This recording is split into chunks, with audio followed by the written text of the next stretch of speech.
नमस्कार, जय हिंद, वंदे मातरम। स्वागत है आप सभी का आपके अपने YouTube platform new target coaching centre में। New target coaching centre is convert in UBM classes, यानी कि न्यू टारगेट कोचिंग सेंटर का नाम चेंज करके दोस्तों मैंने रख दिया है यूबीएम क्लासेस। बिकॉज सर्च के टाइम पे थोड़ी सी समस्या आ रही थी, इसलिए न्यू टारगेट कोचिंग सेंटर का नाम चेंज करके रख दिया गया है यूबीएम क्लासेस।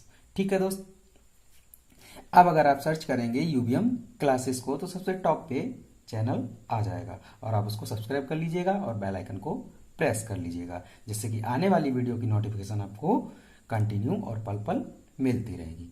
ठीक है दोस्त, तो ये थी थोड़ी सी इंफॉर्मेशन। ठीक, अब बात करते हैं आज की क्लासेस की। तो आज की क्लास की अगर हम बात करें दोस्तों, तो जो पिछली क्लास हुई थी हमारी वो द्विगु समास की हुई थी।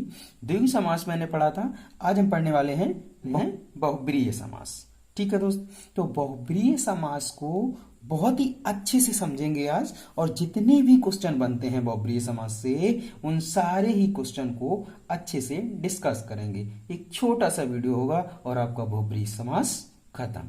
ठीक है,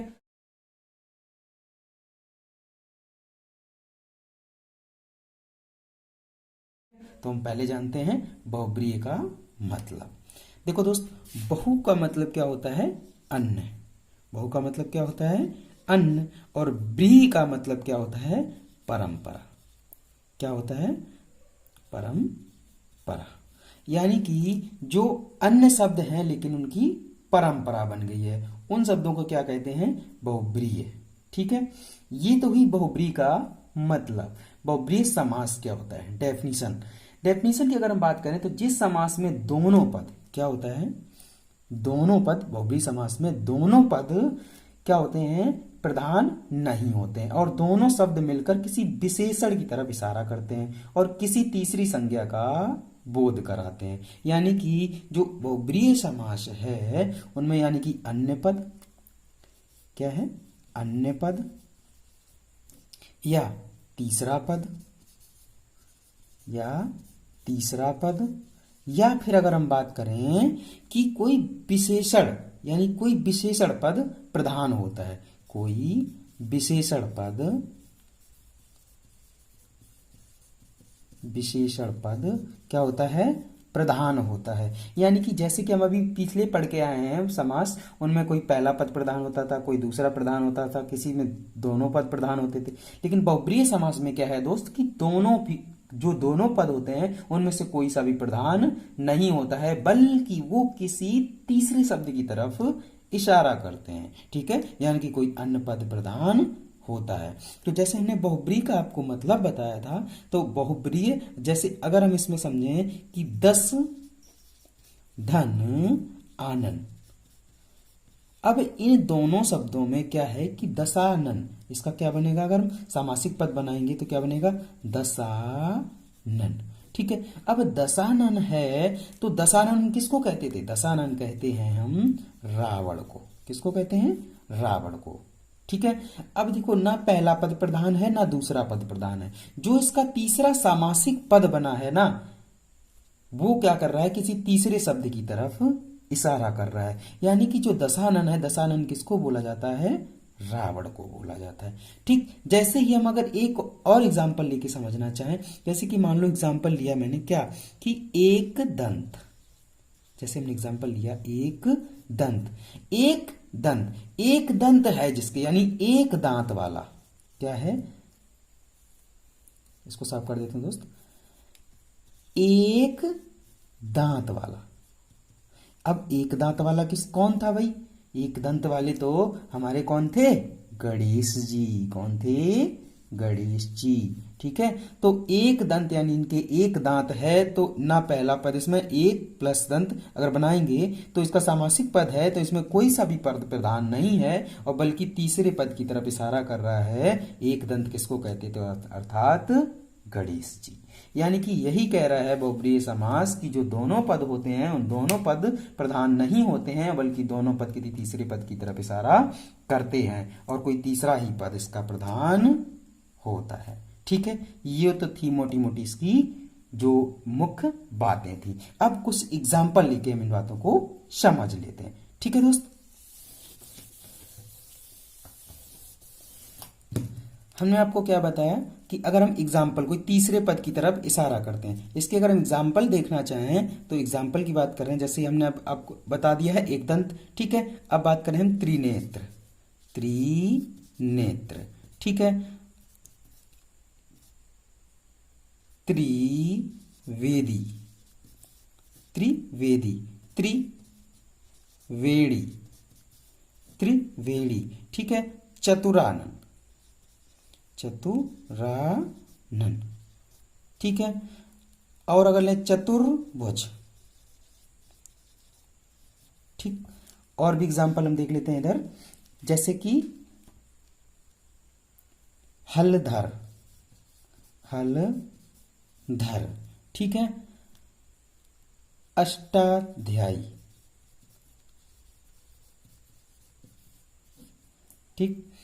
सड़ानन, ठीक है। तो ये थे कुछ मुख्य एग्जाम्पल। जैसे और अगर लें तो गंगाधर, ये मान लीजिए आपके पास थे कुछ मुख्य एग्जाम्पल।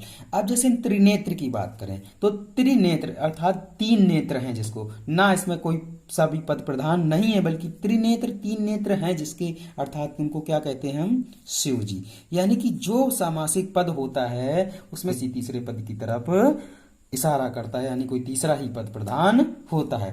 त्रिवेदी अर्थात सॉरी त्रिनेत्र की बात कर रहे थे अभी हम, त्रिनेत्र जिनके तीन नेत्र हैं अर्थात शिव जी, ठीक है।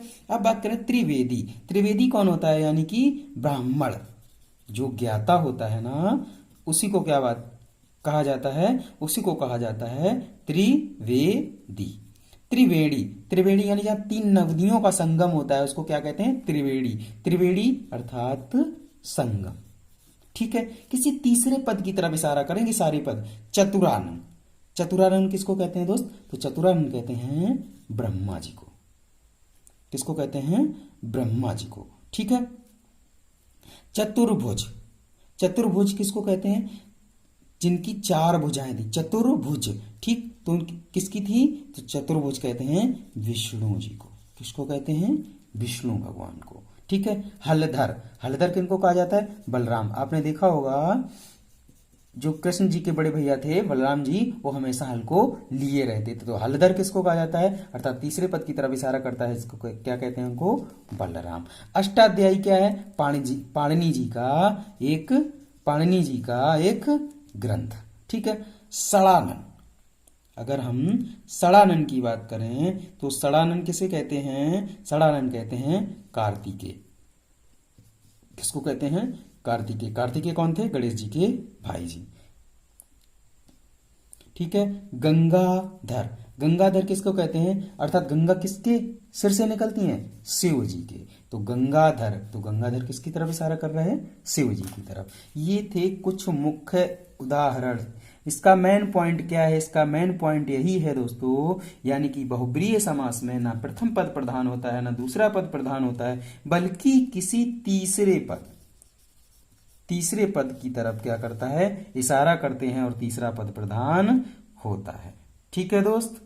जो एग्जाम्पल मैंने दिए हैं ना, आप कहेंगे कि सर आपने इनमें से कुछ एग्जाम्पल द्विगु समास के भी बताए थे पिछले जो क्लासेस हुई थी। तो दोस्त आप ये समझिए कि जहां पे जैसे त्रिनेत्र है, त्रिवेणी है, जैसे हमने त्रिनेत्र है, ठीक है, क्या है, त्रिनेत्र बताया, ठीक है, या त्रिवेदी बताया, या इसी में से त्रिवेणी बताया, चतुर्भुज है, ठीक है।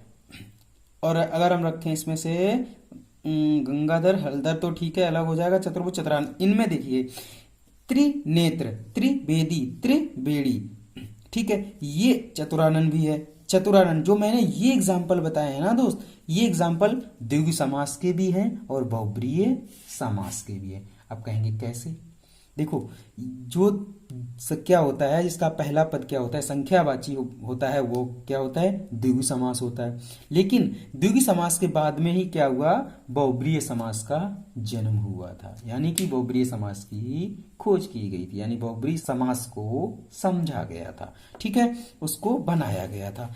जैसे त्रिनेत्र है, ठीक है, त्रिनेत्र क्या है, द्विगु समास का एग्जाम्पल है। लेकिन जब द्विगु समास ऑप्शन में नहीं होगा तो आप हमेशा क्या लगाएंगे, आप हमेशा लगाएंगे बहुब्रीहि समास। बहुब्रीहि समास को आपको क्या होगा, प्रायोरिटी देनी होगी।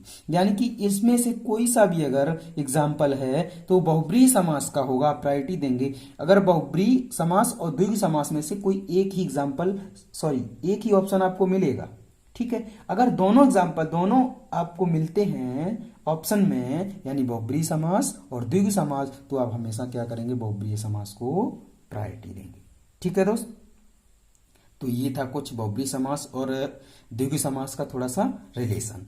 ठीक है, तो हमने क्या बताया, अगर ये एग्जाम्पल मिलेंगे आपको तो ये आप किसको प्रायोरिटी देंगे, बहुब्रीहि समास को। ठीक है, आशा करता हूं दोस्तों वीडियो पसंद आया होगा। अगर वीडियो पसंद आया तो वीडियो को लाइक करें, चैनल को सब्सक्राइब करें और बेल आइकन को प्रेस करना ना भूलें, जिससे कि आने वाली वीडियो की नोटिफिकेशन आपको पल पल मिलती रहे। अगले वीडियो में फिर मिलेंगे, तब तक के लिए सभी साथियों को नमस्कार, जय हिंद, वंदे मातरम।